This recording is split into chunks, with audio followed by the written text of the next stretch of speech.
Are you happy with your character's ending? Happy or happy? It's difficult to say. I'm happy about his journey from the beginning to the end. But you know, in Game of Thrones there is no happy ends, is it? But I mean, are you satisfied with it?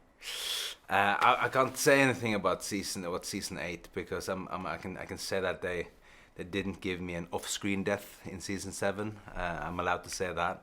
So there you will get some resolution of what happened to him. But if I'm happy or not, that's difficult to say. And which was the most surprising plot twist in the past seasons for you? Oh, there's so many, and I think the reason, some of the reason why people follow this show and come up with fan theories, and there's so much attention about what's going to happen, because I think that's a unique thing, because you have huge, fantastic TV shows where people follow it and are really invested in the characters, but they don't start coming with theories of what's going to happen. And I think some of the reason is that there is so many plot points where things change, just that they take Ned Stark's head, the main character in the first season, when you think like that's the guy we're going to follow for the next 8 years, and suddenly his head is off. And I think that's some of the reason why this has an element of sport. So it doesn't follow the rules of storytelling. And what was your first thought when you read the script for season 8? No, it was. I just got a horrible feeling in my stomach,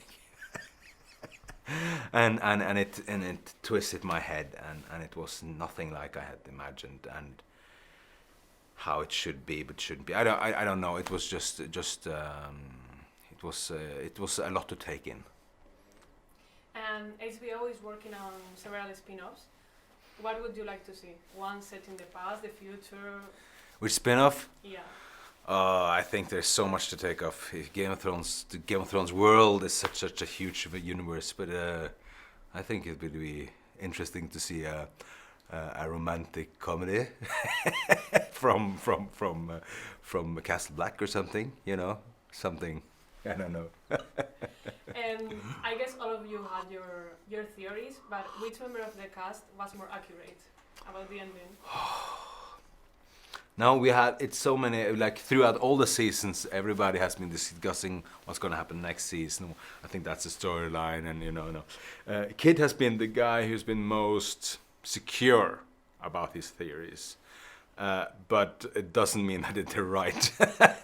No, I think we all failed. Even if you combine all our theories, it didn't fit. And was there any moment between seasons that you thought, that's it, I'm dying next season?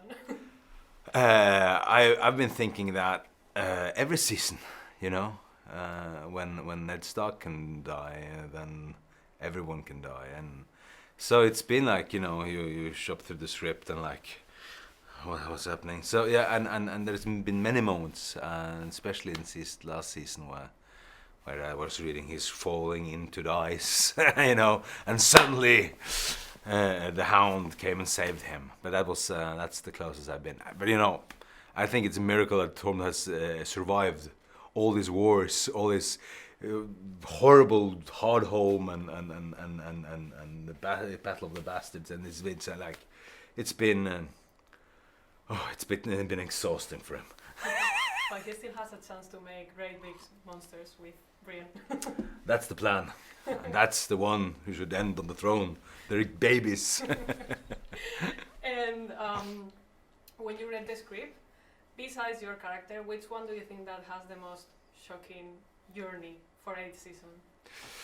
That's a trick question, because you want me to say something.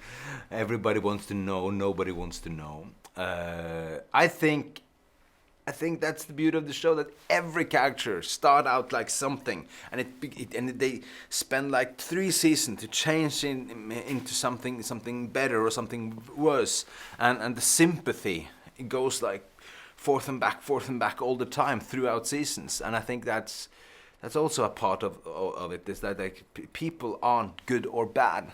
We're everything, and it just depends on which glasses you look with, or what time you come into that person's life. So we're all good, we're all bad.